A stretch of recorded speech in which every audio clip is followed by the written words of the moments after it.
Okay, so we're at time, just so that we can respect our guest time and also be able to cover all the things that we have set out to do today.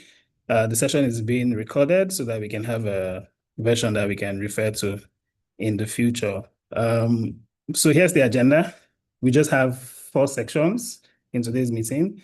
A quick reminder of our mission, the urgency as to why we're doing this, and our scorecard from last year.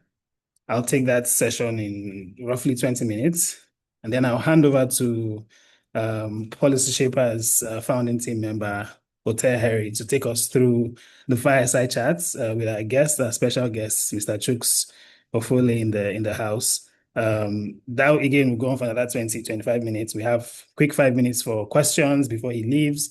And once we're done with that, we'll then look at our plan and our budgets for this year, already been shared in the WhatsApp group. So you already have an idea of it.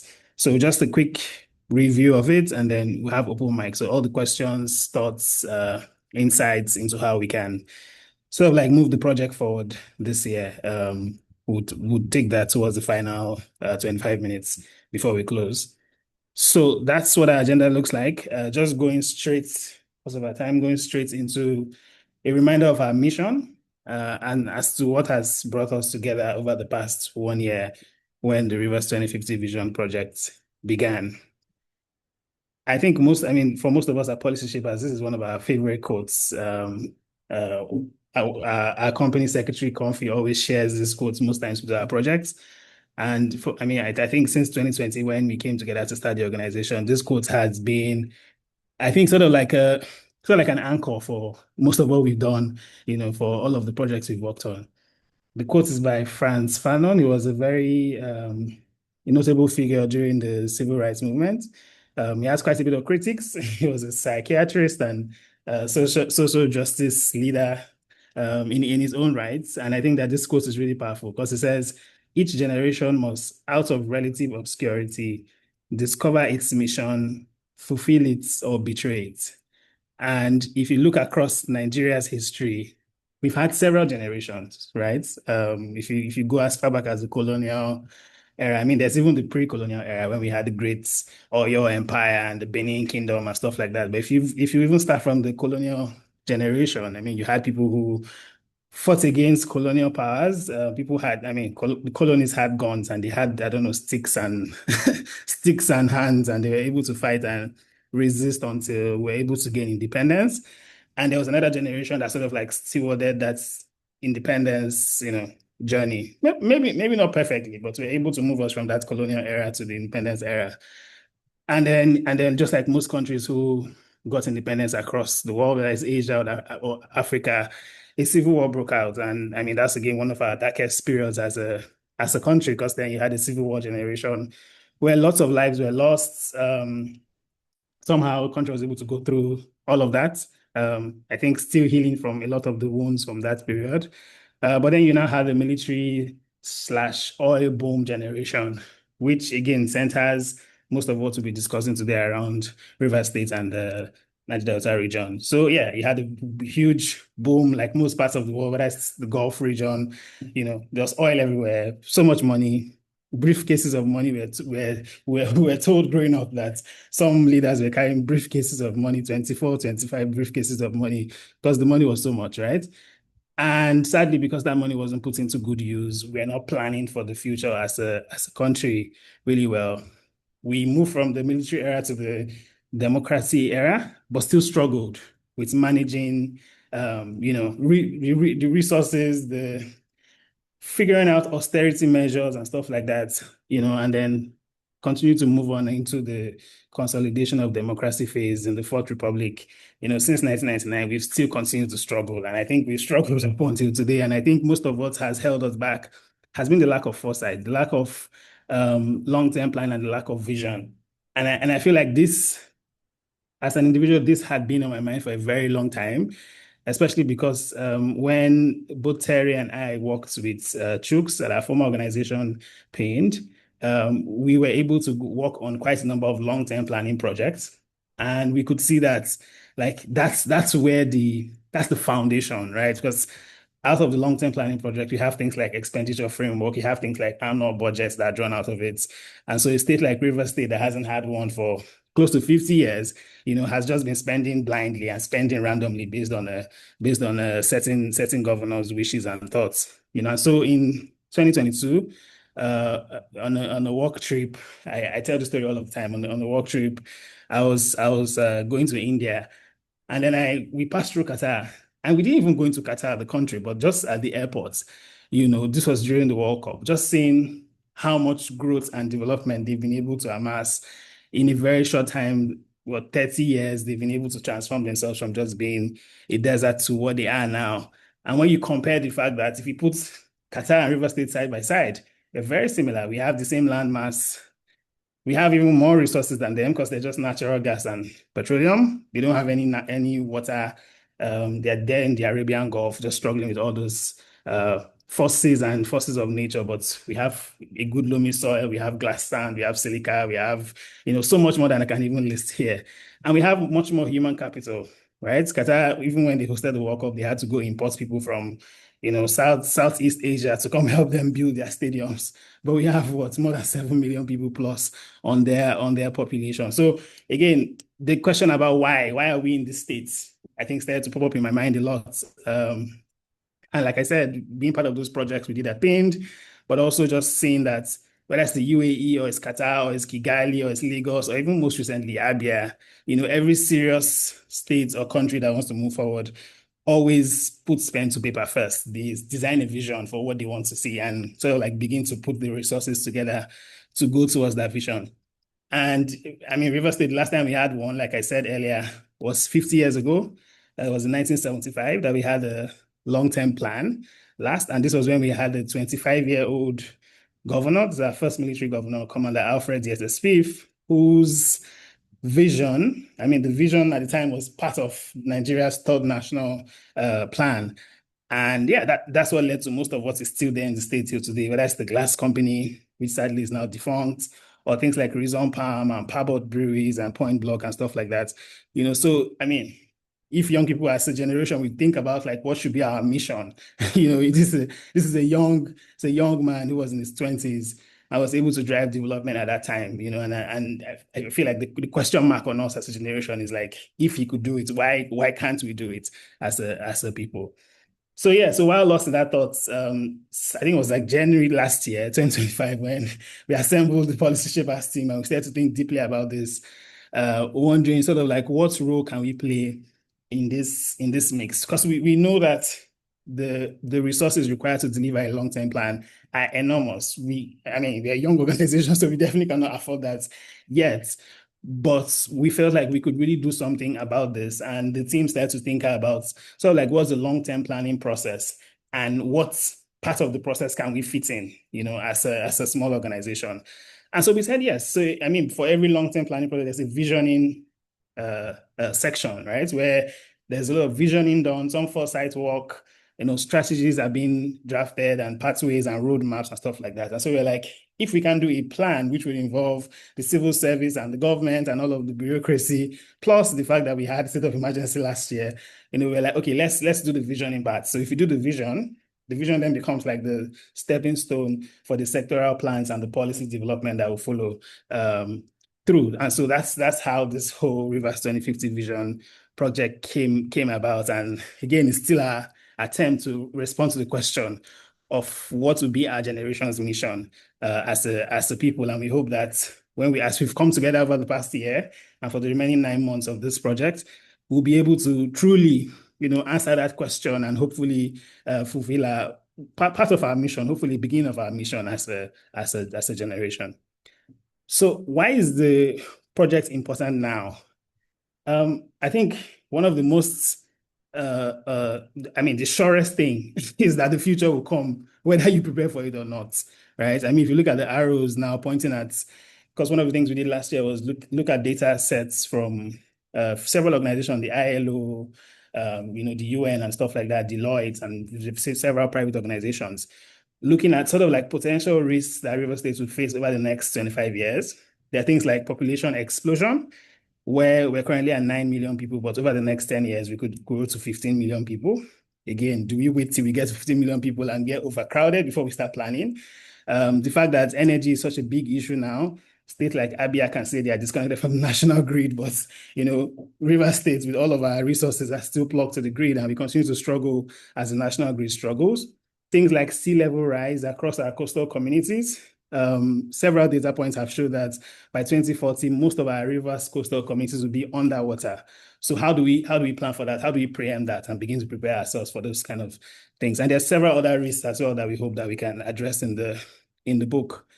The second reason why this is urgent now is because oil money will not flow forever. I know it does feel it feels like it's forever now because Nigeria and most of the world has been especially the country has been drilling oil for over 50 years now, and it feels like it's money that keeps going over and over. But with the climate conversation and several conversations going on, it's obvious that the world would diversify from just a majorly hydrocarbon economy to a more diverse economy. And so what will be the position of River State in the next 5, 10 years when the world begins to diversify? Is it at that time when we've not used that period of plenty to invest and to build as a state? What will we be doing then? This data that we showed last year showed that River State received about $2.7 billion in a space of 11 years. So between 2009 and 2019, this is data from the MBS, so it's available online. 2.7 billion in additional income, not our monthly state allocation that pays salaries for civil service and does all the projects, but like additional income. It's called the 13% derivation income. And yeah, I mean, if we had $2.7 billion, the Aba geometric plant was built with $800 million, right? So it means we'll still even have $1.2 billion in change if we were to invest in a power plant for River State. So the question is, why is that not done? Lagos State has a blue line, a mass transit system that was built with 1.2, was built for $1.2 billion, covers 13 kilometers, trying to reduce the cost of transportation in Lagos and stuff like that. River State's major way of transportation now is just road. There are waterways and stuff that we haven't harnessed. And so there's so much potential for us. And the question is, why didn't we invest in stuff like this? If you look at even things like food processing, like the Kanu tomato plants, I think a couple of years ago, that was built by Dangote, I think they spent around just $20 million. So $20 million, I don't think that's even up to like 10%, like less than 5% of what we made in 11 years. So why are we not doing things like fish processing? Why are we importing sardine? Why are we, with all of these resources that we have, these questions, begin to pop up. So the point is, it's urgent because other states are moving. They're investing hugely in infrastructure, investing in the future of their state. So if we don't move, we'll continue to be what a pastor said last Sunday, that we are a big state but a small state, because we have a big name, but we remain small because of low investment in human capital. And I think the fourth point is that the state's leadership has been in a vicious cycle for quite a while. I know the current topic of discussion is the immediate past governor and the current governor of the state that have been at loggerheads. But the truth is, if you go all the way back to 3 administrations ago, we've had the current person fighting the previous person over and over and over again. And we think one of the reasons this has continued to happen is because there's no focus on development. It's often about like egos and people and personal interest and stuff like that. And we hope that we can use this project as a way to refocus that political conversation to be about what governance really matters about. It's about the people. It's not about your personal, your personal ego and your personal feelings. It's really about what are you doing to help the people of River State? And if you can't answer that question, you really don't deserve to be a leader. So we hope that this project can help to break that vicious cycle that's been going on now for over 2 decades. Okay, so just to look at our scorecard before I hand over to Terry. So one of the things that we had to do, and this is something that we do for all our projects and policy shapers, is that we first set up a steering committee that helps to drive the vision beyond just our idea. I mean, we have this idea and then think about it, but then we make a call for people to join us and then ask them to also like elect leaders that would be sort of like drive this project. So yeah, after it took a couple of months after we had our first task force meeting to put the committee together. And yeah, these are the amazing young people who are leading the various subcommittees across this project and sort of like providing oversight and leadership as to how the project goes in collaboration with the policy shapers team. Last year, we recruited over 100 youth members, task force members who joined the team to sort of like drive this vision and, drive all aspects of those projects. We're able to consult from now 34 experts. I'm sure by the time we finish this year, we'll have over 100 experts that we've spoken to across multiple fields, speaking about several thematic issues. We've covered 6 out of 15 themes as of last year. And we only had the online survey last year. I mean, this year we're launching the physical local government level surveys. As of last year, we were able to survey over 322 people. Again, this is one area that we really need to do a lot more because we want to ensure that as many people as possible are represented and their voices are represented in this vision book. And I think partnerships have also been really effective for us as well in working with student bodies and various organizations to be able to drive the project forward.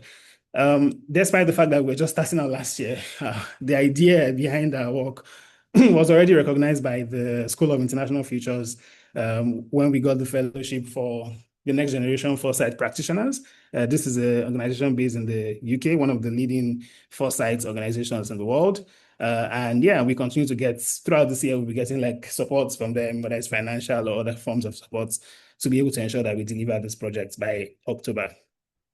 Yeah, just a few more pictures of like activities last year. I mean, obviously one slide can carry all, but all of the conversations we had, we've been able to assemble some of the interesting, smart people. Joshua and I were in Uniports quite a number of times, engaging folks at the University of Port Harcourt and the University, just to speak to young people as well, to begin to like awaken people's minds to think about the fact that they have a role to play in shaping the future of our state. All of the information is available on the website, so rivers2050.org. All the previous information, that the sessions we've had, the discussions, even links to our meetings as well. Like if you want to see previous meetings, and this for those who just joined the task force, you can find them. There's also all the video recordings on YouTube as well. So just like we're recording today's meeting, we've recorded all of the other sessions we've had because we believe that, I mean, this is the first time that we're having young people come together to deliver a state vision. And we think that there'll be so many lessons for people in the future and for posterity to learn from. So we're making sure that we document all of this as much as possible. So yes, so feel free to go on YouTube, youtube.com/@policyshapers, and you'll find all that information. Okay, so since our guest is here, I'm already 7 minutes early on my own session, so I think it's good we have more time to be able to discuss with him because he has so many useful insights. I'll introduce him now quickly, and then I'll pass this on to Terry to be able to take us through the fireside chat with our guest. So Mr. Chuks Ofulue is a research economist with over 30 years of experience in development research, economic intelligence, public policy advisory, and long-term planning across the UK and Africa. His specialty is in building macroeconomic models that help integrate sectors of the economy in achieving rapid economic growth. He has previously worked as the chief economist at the Brace Commission. And for those who don't know, the Brace Commission is a commission that's covering the 6 South states, that's Bayelsa, Rivers, Akwa Ibom, Cross River, Edo, and Delta.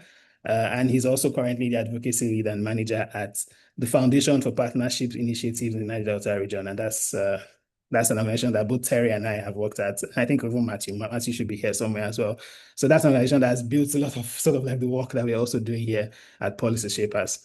He's an alumnus of the London School of Economics and has led several long-term, and when I say several, I mean several long-term planning projects across the region, whether it's the most recent one, the Abia State Long-Term Plan that we shared in the WhatsApp group, or is it the Cross River Growth and Development Strategy, or Edo State Long-Term Plan, to mention a few. And he's led sort of like PIN's policy and governance engagement activities across the region. He's married to a very beautiful River State woman, so he's definitely one of us. We have claimed him, whether he wants to be claimed or not, and we are really like excited and happy that he's given us his time, and he's also offered to also review the draft vision book once we also finish. So thank you so much, sir, for giving us your time. Over to you now, Terry, to take us through the next stage of the conversation. All right, thank you, Eben. You're welcome, everyone. Welcome, Chuks. We're so glad to have you and to, glean off your experience and your insights. So yeah, thank you very much for coming. Yes, I was going to ask that at least let's put a face to the name that Even has so graciously introduced. You're welcome, sir. All right. I think that maybe we will just start with getting a general, a general feel of what your experience has been like as a social development practitioner in Nigeria. Just talk us through what was the motivation. I mean, you've been in this sector for over 30 years, right? As a seasoned economist, you've been in the social development space, you've worked across the country. What has that been like? Thank you very much, Terry. Before I delve into answering your question, but let me first of all commend all of you. First of all, for setting up this organization and for the passion that you have to continue in the face of uncertainty within Nigeria in terms of economic, social, policy issues and other things. But I'm really, really impressed by the work that you have done so far. I know that I've followed the work of your work over a couple of years when you and Eben have been driving this, even after your outside your work environment. So I'm really very proud to see how far you guys have gone. And the dedication that you've given to it as young persons, it just means that we have hope for the future. And the way that you have articulated things and brought things together is the beginning. So it's a nice thing to have been a part of and to have observed. So thank you very much. Thank you, sir. Now, with regards to your questions, it's pretty something like a calling. I'm very passionate about economics. I'm very passionate about economic development. I'm very passionate about building economic models. All this comes together within that social space that you're referring to. Because economics, as some people say, they think is common sense made difficult. Because we all have some level of economics within us. But how do you articulate that to then begin to impact people's lives? That's where the social aspect comes in that you've measured. How do you take economics and then begin to impact lives of people? I chose to be a development economics, not in the sense of development, like but much more to be a kind of community engagement kind of development, because I feel that you start from the roots. Once you build that, then you can begin to appreciate development over time. If you're trying to do top to bottom, then you have difficulties. And that's what has happened in Nigeria so far. And that's where we have problems.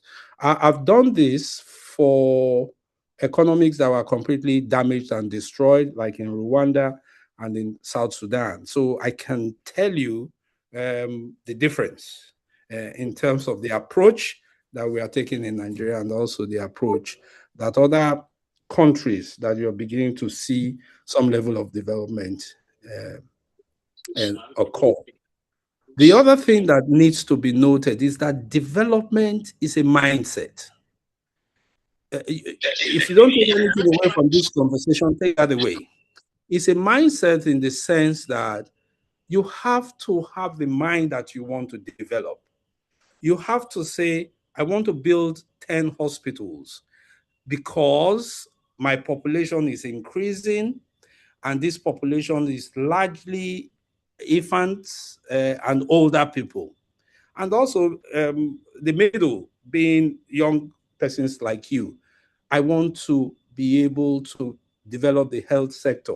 I came in when a lady was talking about hospitals, and I hope I'm not derailing, but I want to put some context into the conversation that we're going to have.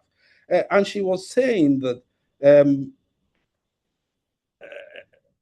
that hospitals were built and people need to use it and the rest of it. And she can correct me if I'm wrong. And the immediate thing that I thought about is that when the hospitals were built, were they planned for? If you build an hospital, did you plan for it? Because if you build an hospital, you need to have doctors, nurses, auxiliaries. You need to have the equipment and the rest of it. And you also need to look at the demand sides, that those are the people that we use at hospital. Was all that planned for? Or we are now looking at, we built a hospital and then we are beginning to look at those things in retrospect of what should have occurred. So that is why I said development is a mindset. If you come to, say, Port Harcourt, you want to expand the roads, to what end do you want to expand the road? Have you looked at the let me jump in. Let me jump in right there, right? So that we can talk about planning, because you're already going into planning, right? So can you share with us why planning, long-term planning and visioning is important in this developmental process that you're referring to, especially at the state and then the local government level that you mentioned earlier? Why is it necessary? Why is it important? Well, first of all, let me start with the adage that if you don't plan, then you plan to fail. I think that is common, and it's acceptable to use that statement. It is important, particularly in a country like Nigeria, because you want to be able, first of all, to coordinate development. If that is what you're going for.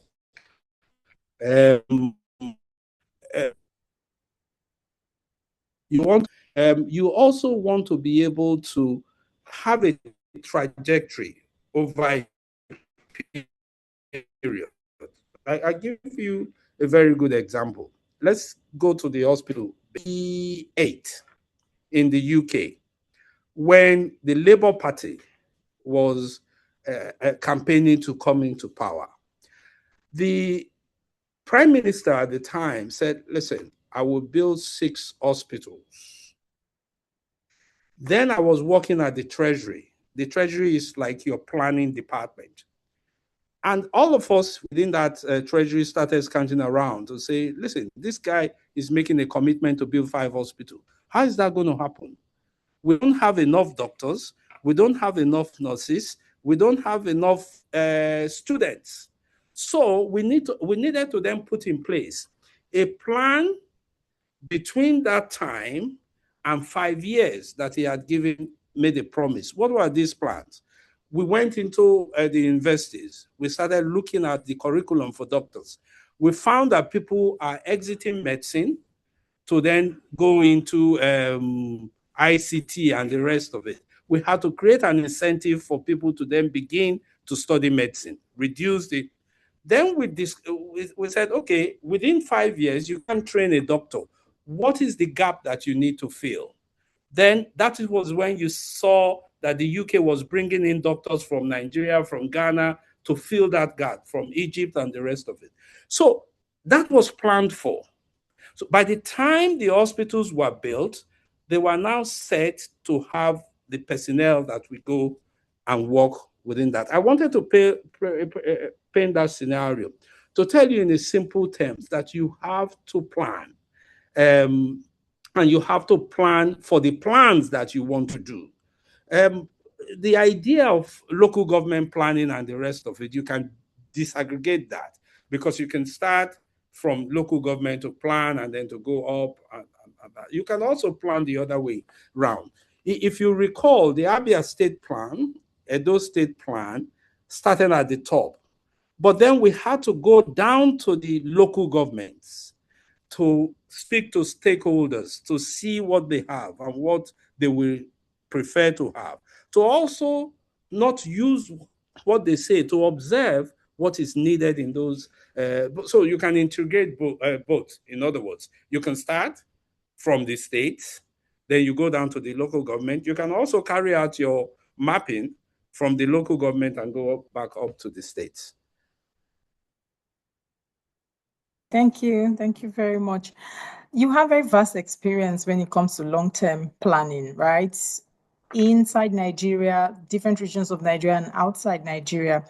What are some of the key points that you think Rivers State needs to learn from in this visioning process, right? In this advocacy process, what are some of the key things that, key lessons, key insights that needs to be adopted in Rivers State for the state to really get to that, to be on that, in that process of long-term planning, in your experience, given all these places where you have witnessed it? Yeah. But start, all your colleagues are already there. So, well, the first thing to do that they need to have is people like you. So you're already there. So how do they harness that resource to then begin to look at planning? The second thing is to have a proper structure. Every state has planning and budget and planning departments, or sorry, ministries that they work with. But what has happened in Nigeria, not just in Rivers State, is to just use those ministries as finance ministry, just to plan budgets and to plan expenditure and to execute them through that. But what needed to be done before you even start budgeting is to plan. So those ministries don't do that. So they need to be structured to plan. What informs budgeting now is what they call MTEF, medium-term expenditure framework. That's not planning. That is planning how to spend money that comes in. That is not even short-term planning. It's just a way to assign expenditure to the money that comes in. So that's the first thing that needs to change. To coordinate that ministry for planning, train the civil servants to have a focus or to have a mindset for planning, which I started with that planning. You need to have a mindset for development planning. And if you don't have that, it doesn't matter how much money you have, it's not going to happen. So that's the very first insight that needs to happen. Then you carry out a proper baseline analysis of resources, of both human and financial and capital resources, but more importantly, human resources. That do I have people that have the capacity to put together a plan? If I don't have that, how do I then train that capacity, train those people and build the capacity of those that can articulate a plan and put that together? That has to happen within government, particularly within the civil servants. And the reason why it has to happen within the civil servants is that they carry out the sustainability aspect of governance. They are there always. So every 8 years, the politicians come and go. The commissioner might spend 1 or 2 years and is moved from planning to agriculture. And so there's no consistency within the political side, even though you have to get the buy-in of the politicians. But the civil servants' capacity needs to be built so that they can have the vision and have the ability to implement, to articulate the plans and then to implement them. Yeah. Thank you. Yeah, I mean, that's a very key point. Capacity building for the civil service, right? A need for mindset reorientation so that we can collectively and jointly drive it. And they are the institution really that can sustain this process. So thank you very much for that key point. We'll take that into our own Rivers State planning. So I'm just wondering, right? We are young people driving this vision. Policy shapers, we're all young people. And long-term plan and development can be slow. So I'm just wondering how, and there's a lot of drudgery associated with it in Nigeria, to be honest. And sometimes it's easy to even give up. I'm not doing it again. I've vexed, but how have you stayed motivated 30 years and counting? What has kept you in the process to keep doing what you're doing? Just share with us, because I believe that I, for one, I need the encouragement. I'm sure my colleagues here also need that encouragement. What has kept you motivated? Thanks, Terry. I think, first of all, you need to have in development as a whole, whether it has to do with long-term planning or anything. In development, you have to have a passion for it. It doesn't matter what aspect of development that you are. Eben has a passion for the ICT, the gender aspect. You particularly have passion for gender. All those are elements of development. If you bring them together, then you see development come up. That passion has to be in you in such a way that you can't be blown by the wind. Somebody cannot dangle some dollars or naira, and then you suddenly change your mind and say, you know what, I'm a trained doctor, but now I want to be a lawyer because that's where the money is. Or I work in as I work as an engineer, but I don't want to work for Shell anymore, and I want to work in ICT. There those things. So you have to have a passion for development, and you have to understand that it might not make you a billionaire if that's what you're looking for, but it gives you a satisfaction that money cannot quantify. By the time you finish a job within development, you go back and look at it and then you say, this is really good. I'm satisfied. I give you an example of Rwanda. We were part of the team that wrote that development plan, that you now see Rwanda being the fastest country in Africa developing. And then you see South Sudan, even though they've gone back into war, were also developing. Those are countries that were built on passion and mindset to see development. That is one thing that has sustained my interest. That doesn't mean that Nigeria will not develop. I made a speech sometimes about 12 years ago where a governor was sitting, and I opened my mouth and said, this country is never going to develop. And then the governor got very upset and, really kicked against that kind of statement. And I said to him that because we don't have the mindset to develop, that if you want to develop, you look at the future. And that's where you guys come in to go into your questions. It's not now, it's the future. Because I see that the project you have is a 50-year project. Within that time, a number of governors would have come and gone. Some of the civil servants that we're talking about would have retired. There will be new ones. So it's what to do now to ensure that there's continuity and sustainability of what you're thinking of now to that 50 years. And that's, again, is something that all of you will have to have in mind to say, I'm in this for the long haul, and I have to be in it. You get me? If you need to do or the sell akara or something to make some money by the side, but this becomes your main focus. Yes? Thank you. Thank you so much, Chuks. I mean, that is well taken. Passion that cannot and should not be extinguished by the occurrences and the goings on in the country. So that's taken, we will take that, right? And you also said something that I believe is very critical for us. You said that everything we're doing right now is for the future. So we need to take into account steps and actions for continuity and sustainability. So for me, it's not enough for us to say, oh, this is the vision, this is how we want to do it, citizen-driven development. We need to also begin to put in the advocacy for those systems within the civil service that can help to sustain this vision. Thank you very much for that. During Eben's introduction, he reminded us that whether you like it or yes, you are from Rivers State.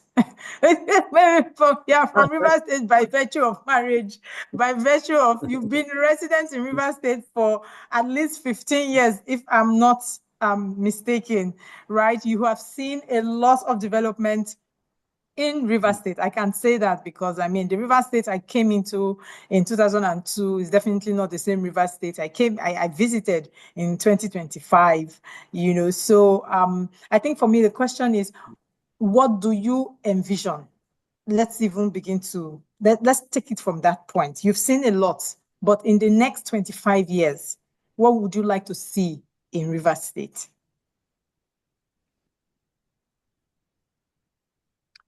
Let me do it straight, and none of you should be offended by this. I like to see development because there hasn't been development. What you have seen is infrastructural development and the rest of it. Unfortunately, I happen to have been in Rivers State long before you came and before I left, and that was in the 80s. That was when Rivers State was really very beautiful to see. And if it has happened, if it has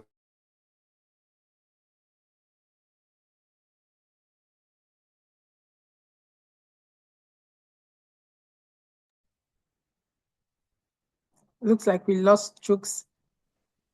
Yeah, it looks like maybe his connection. Let's just give him a few minutes. A few minutes, yeah. Yeah. Let me check him offline.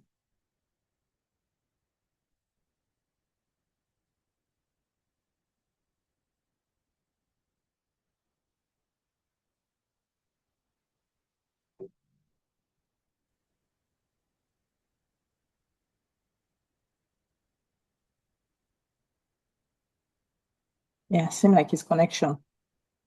Yeah. Just. Oh, okay. You're back. Okay, thank you. Yes, sir. We haven't seen development yet because when you talk about development, it has to be integrated. What we do in economics is have an integrated kind of development. So that if will do for me. I don't train people. Everybody wants to have a PhD and everybody wants to go to university. But when they finish, what happens? Have I built the absorptive capacity of that system to take in those that have gone to school? So when you have an unemployment that keeps creeping up every year, that's not development. Because if I build roads, that roads needs to be maintained. As I train those that will maintain the roads so that they have a permanent job. Don't forget that the moment you put people in jobs, yeah, they earn income. If they earn income, they will make purchases. If they make purchases, businesses will expand. So if people buy akara all the time, then the akara seller will increase her productivity, isn't it? Because people are buying it. But for people to buy, do they have the money to buy it? For them to have the money, they need to have a job. Have we been able to do that in Rivers State? No, we haven't. I'm not even waiting for an answer. I can tell you that. And then if you look at the poverty index, the poverty index is growing. You get me? Because the population is growing. People don't have a good accommodation because you're not building houses, but the population is growing. So how do you deal with that?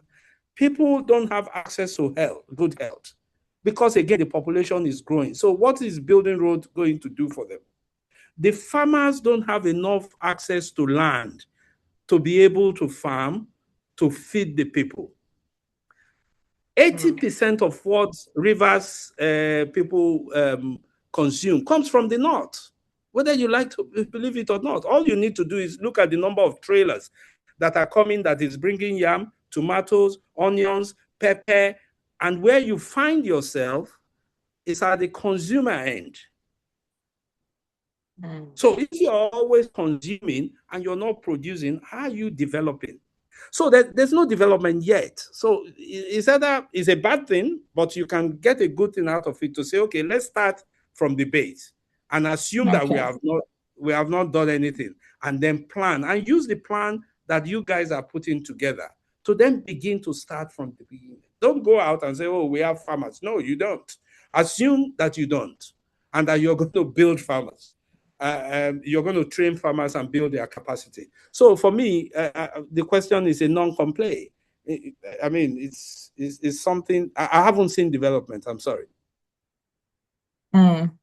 It's all good. It's something that we're still envisioning and would like to take your perspective as well. But just so that we can close out, we have just a few minutes, and I'd like to also open it for others to ask questions. So please, if you have questions or comments, please, you can put it in the comment section, put it up in the chat, or just signify by raising up your hand so that we can take note to better coordinate and moderate asking questions to Mr. Chuks.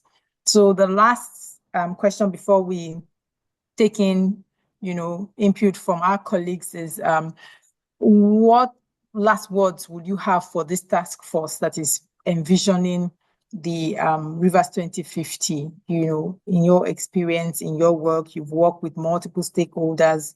What are some of the principles and values that you think that this task force should adopt and embody as we carry out this, this work?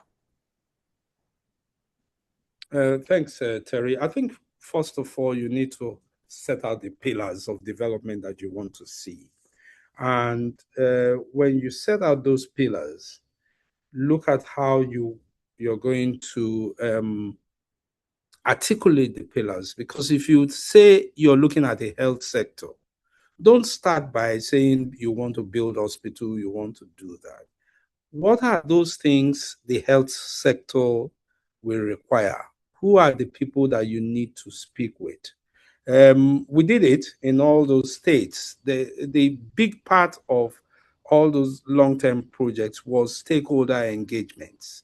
How do you begin to engage stakeholders rather than come together as a group and pontificate and assume that you know what is in their mind? Carry out group proper baseline needs assessment, if not to discover new needs.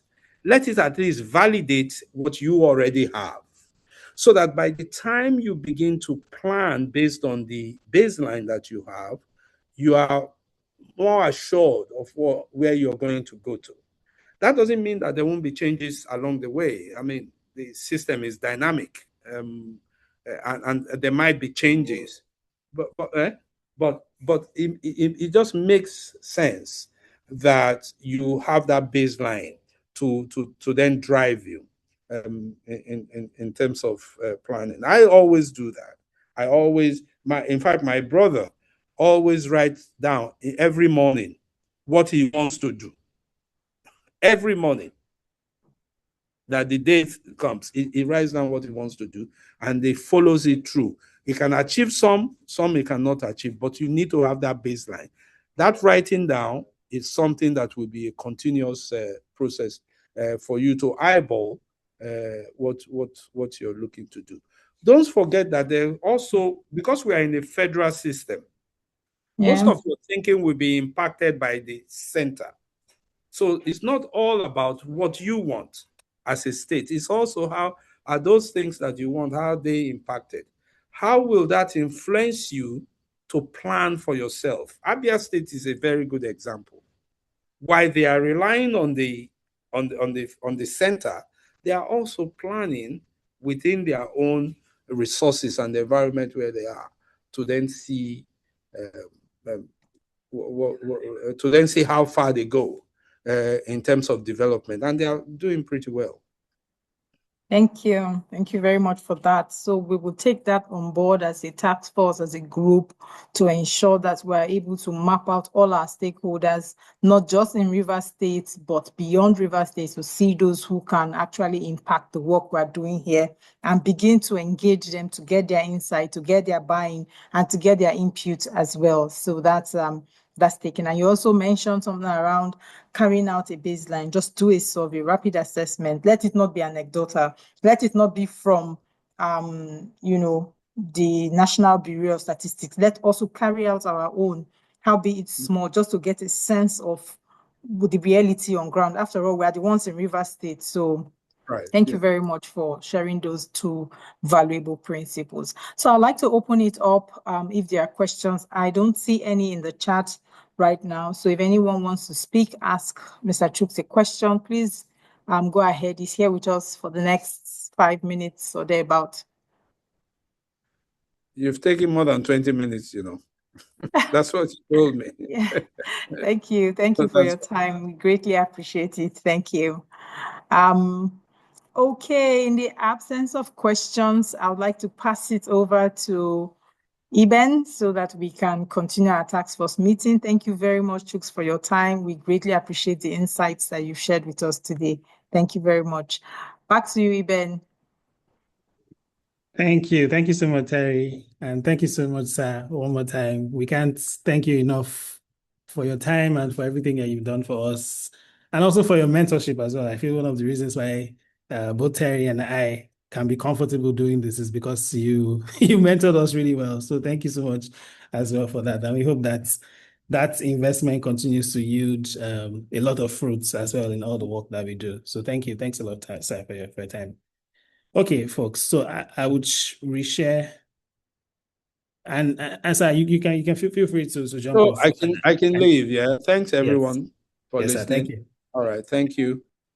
Thank you so much. Yeah. Okay, so let me go back to our slides. Give me a sec. We've done really well on time, so we actually might finish this. We actually might finish this before the 5:30 that we planned.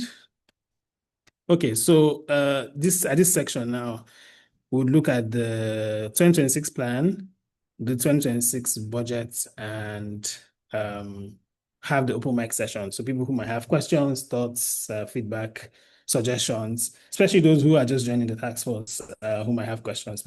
After this section, that would then be the time for you to ask all the questions that you might have. Okay, so as we know, the project, just as we discussed earlier, is broken into 4 stages.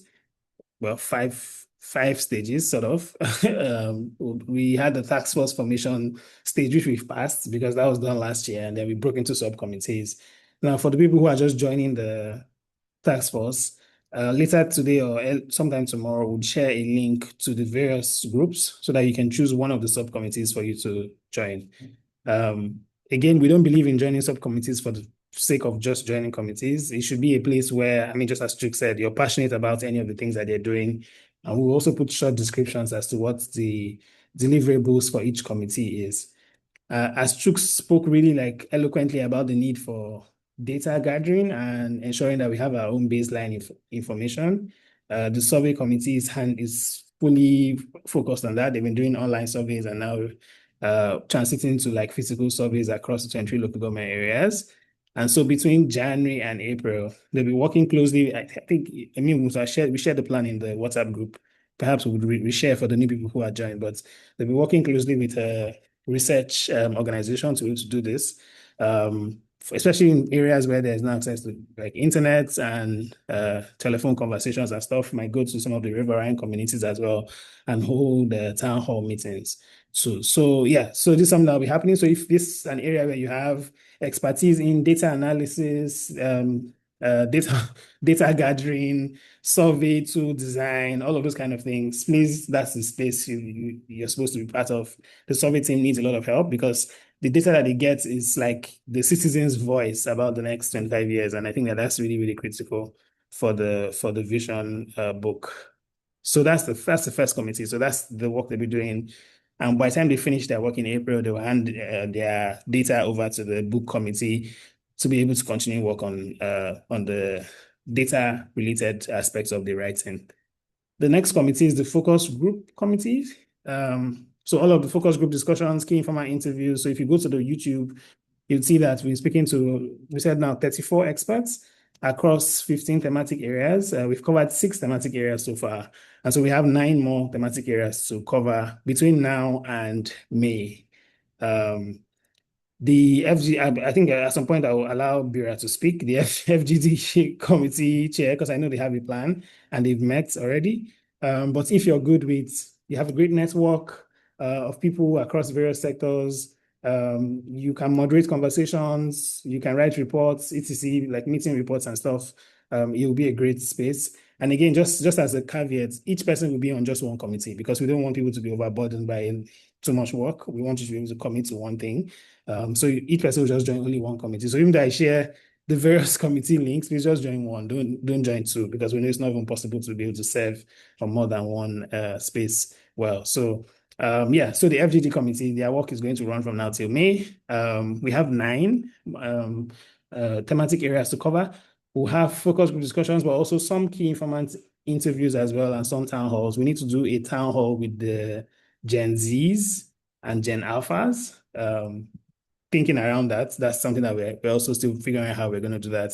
We need to do a bit more conversations. We reached out to some of the former state leaders and governors and stuff last year. Some of the meetings couldn't happen, and some have suggested that we meet this year. So might have a couple of physical engagements as well, in addition to our regular virtual medium, which we use as a way to reduce the cost of the project. So yeah, so if you are feeling that, please do well to join the focus group committee when I share the link. Their work runs up until May. And even though Survey and FGDs, their work runs up until this point, everyone would eventually support each other as we go through the project. And of course, book committee is going to need a lot of help from all of us to be able to ensure that we deliver the book printed, drafted, edited, printed, and ready by August, so that we can then begin engagements for September, and then the launch in October. So yeah, so I've already spoken about the book committee. The book committee is the one in charge of all of the writing and putting things together. So far, as of last year, the first 3 chapters of the book are done or are drafted. Quite a bit more effort needs to go into ensuring that we get now all the information from the 6 FGGs that have happened, putting them together, and also creating a format for the remaining chapters that will cover those 15 thematic areas. So if you have a gift for writing, you're good with writing reports and everything, yeah, that's a good committee you should get in.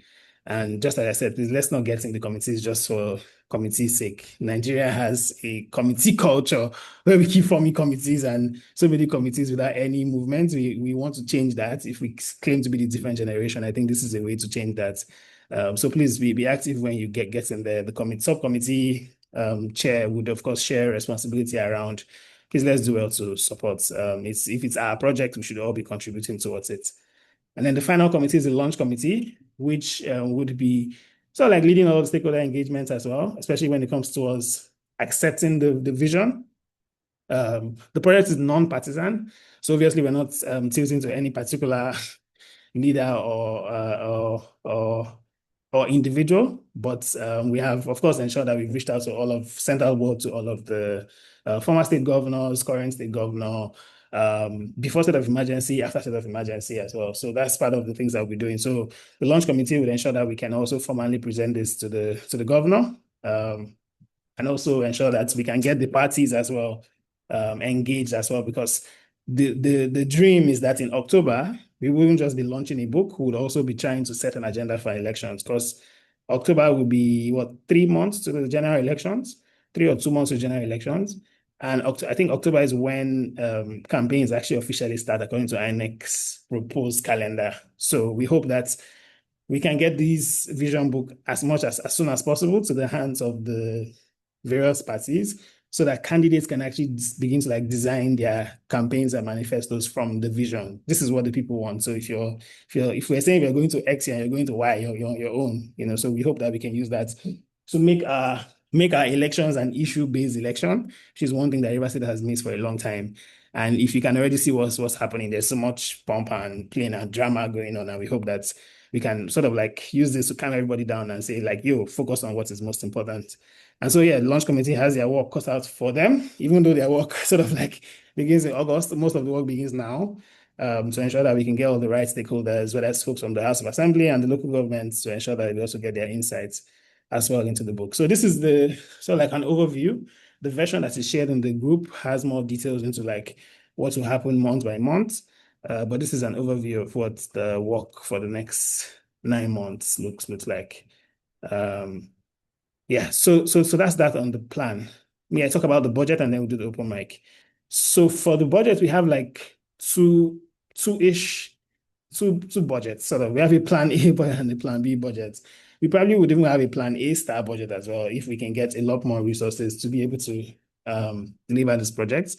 The goal, like I said, is to ensure that we're designing a model that is cost effective, because Terry and even Chuks will tell you from the projects we've worked on, long-term planning projects sometimes run into like hundreds of millions of naira, right? To be able to bring the experts and hold these conversations and stuff.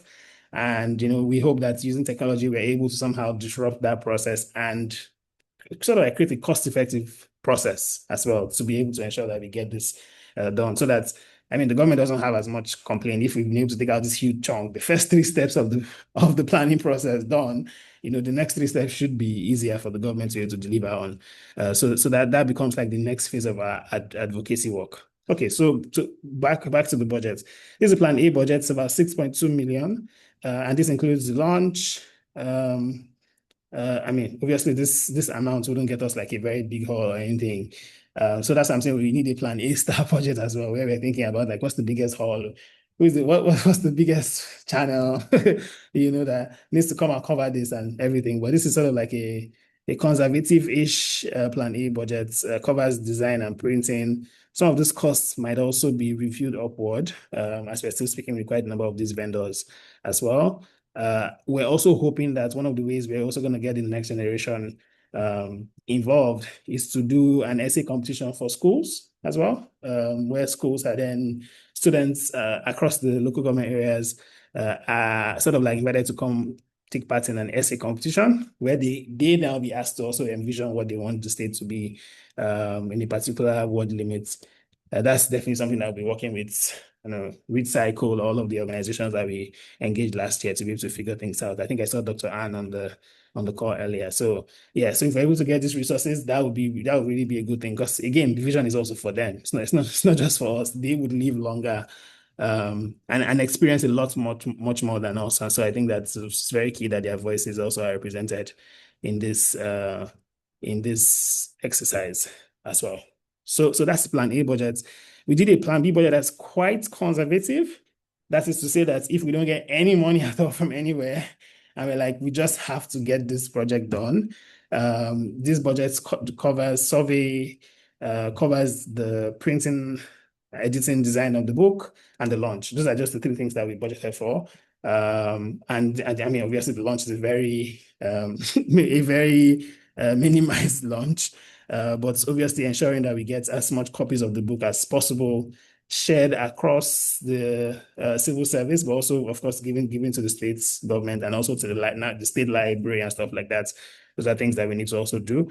So the first one, I think, is 6 point something, and this is 3.1. And as for income sources, from the steering committee already level, we've been able to get some money. So because of our participation in the NGFP fellowship, we've been given a mini grant of $1,000, which we're going to receive soon, as sort of like Kickstarter grant to support what we're starting out to do. I think what is more interesting is that there's a $10,000 grant that we can apply for as well, that we hope that if we can apply for and move this project really, really forward and show evidence. If we do get that, obviously maybe we'll do like a plan A star budget and think of all the biggest things to do to get the most attention, right? But even if we don't get attention, we hope that if we can get this, plus the mini grants, a donation that I have already made within our steering committee as well, and other members are also going to make more donations, and donations from other sources as well. We have people who have said that they would love to support. What we already have currently is about 1.9. So even from our plan B budget standpoint, we should be able to cover that if we're able to get a few more donations in. But if we do get grants, and hopefully Policy Shapers, the parent organization, and the Policy Shapers team thinking around how we can get some more support, we should be able to. I'm confident that we should definitely be able to get the resources we need, even if not to get it to the biggest level and get the biggest stages and biggest event halls, but I think at least get it to get the most attention as much as possible. And for me, I think what will matter the most, I'd love to hear your own thoughts. What will matter the most for me is that we should be able to so I use this vision book to make the election cycle a very fruitful process. Like it should go beyond my leader, your leader, the things that we're currently hearing. Because I mean, if Rivers State is going to be anything like what we're writing in the vision book, he needs that mindset that Chuk spoke about, the development mindset. So we hope that we can use this book to begin to challenge the political actors to actually have that development, that foresight mindset. And for me, I think if we successfully do that and get the book ready, I think we would have done, a huge service to posterity that, we hope it becomes a building block for the future of civic engagement here in River State. And who knows, other states that might also want to come up and also work on things like this. So those are our funding sources, and that's what our plan looks like. So yeah, at this point I'll stop share, and then questions, thoughts, feedback, people who might have. I think maybe you start from the subcommittee folks who are here. I can see Bira is here already. Bira, do you want to speak about the focus group projects? Some of the meetings that you guys had. Okay. Good evening, Eben. Good evening, everyone. Please confirm you can hear me, Eben. Yes, we can hear you loud and clear. Okay. So thank you once again for this meeting and all the plans and all the efforts put into the project. Okay. So for the focus group committee, like you rightly shared, we have 9 more thematic areas to go, which from our plan, we have to do two for February, March, and April. That's 2 each, which is 6, and then do 3 in May. So 3 focus group sessions, basically. So we are starting February with 2, and we are pegging at 21st and 28th, which by hopefully we are able to execute the both of them alongside the KII that we'll have for February. And in March, we'll do same as well. So for February, we have justice and institutions, and then we have environmental sanitation.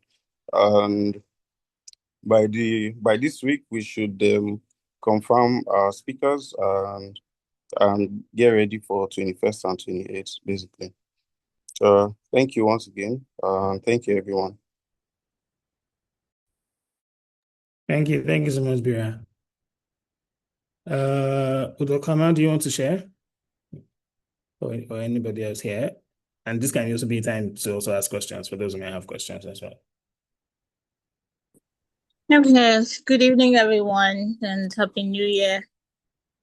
Okay, so with the book committee, we're obviously kickstarting. We're literally just waiting for this meeting, I guess, so that everybody is aligned and on the same page. But for the year, I think that we're good to go to continue where we stopped from last year. I think it was early in Q4 that we left things, and yes, we've been really backwards, really not proud of that, but we're going to gear up and putting a lot of efforts. So far I think we've made some good progress with regards to the drafting of the different pages.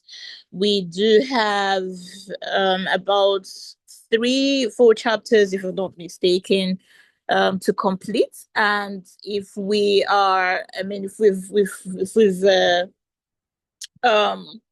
properly assigned them to the different months for this year, so that we can finish up the drafting ahead of time.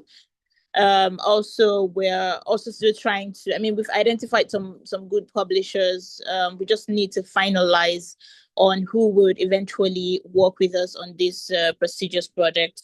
So would finalize that in this quarter.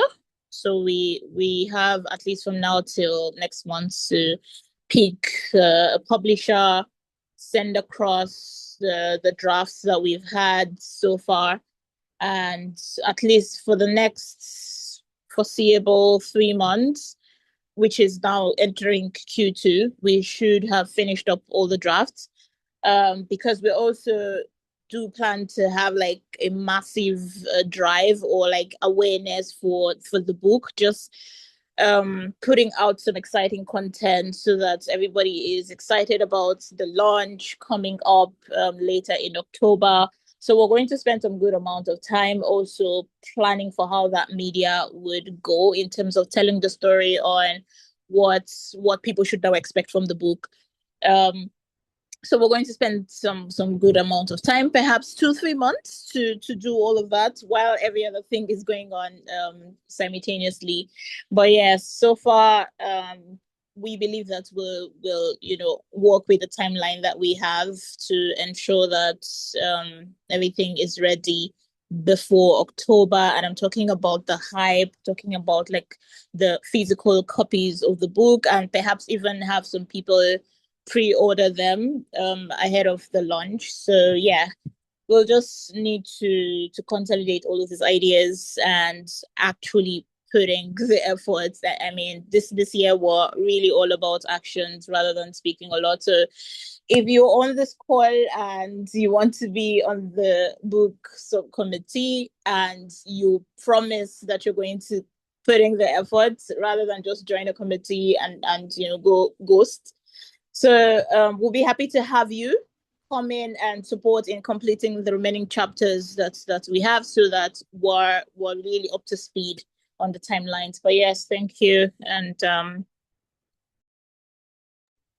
Thank you. Thanks so much, Udo. And yeah, I mean, just as she said, heads up, that's not the committee where you can just go in and not do anything. There's so much work to be done in that committee, so please heads up. Yeah, that's not to scare you, but obviously, yes, it's also a learning moment as well. So that's the kind of thing that you're passionate about. I mean, just going back to what Chuk said, that's definitely a place that I think you want to be. I think one of the things I forgot to mention, and I think it's a good thing to mention here just before, and in case anyone has a question, please feel free to raise your hand or put in the chat so I know that someone wants to speak.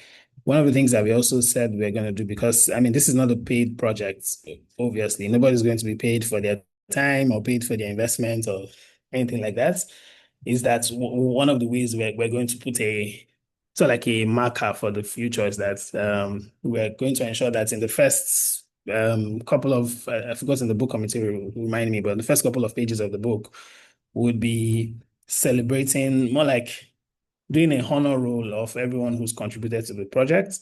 So all of the subcommittees, the steering committee, of course, policy shapers, and all of the teams that have worked on this, and the partners as well. But the only way we can know who has worked on what is by those who are, because the task force is big, right? I think 150 plus people now, last time I checked. But like people who are doing the work, I think matter more in the subcommittees, not in the big WhatsApp group, right? So I think that, being in the subcommittee is a better way for you to be able to do the work so that, subcommittee heads will be the one that will say, this is who and who works in my committee, and these are the people who will form the honor roll for their own subcommittee. So please, let's put in our best. Let's much more than we don't want you to just be a member. We want to ensure that everyone on the project definitely gets the kind of recognition that their work deserves. So I just thought to mention that as well. So yeah. So any question? If there are none, I think we're good on time. You haven't been added to the WhatsApp group? Oh, really? Okay, let me try to get the link for you and put in the chat so you can click on it and join. And anyone else here hasn't been added to the WhatsApp group? Feel free to let us know. Because in the group, we'll let you know when they're having, so the conversations that Bira was speaking about, the various conversations that is within that group that will be able to tell. So it's a good space for us to coordinate. And then from there, you can then begin to work in your subcommittees. Just give me a sec to get the link.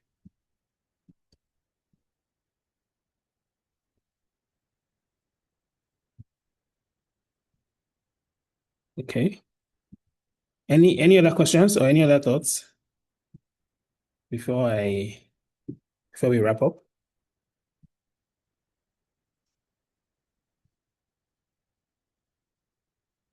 Sorry. Okay.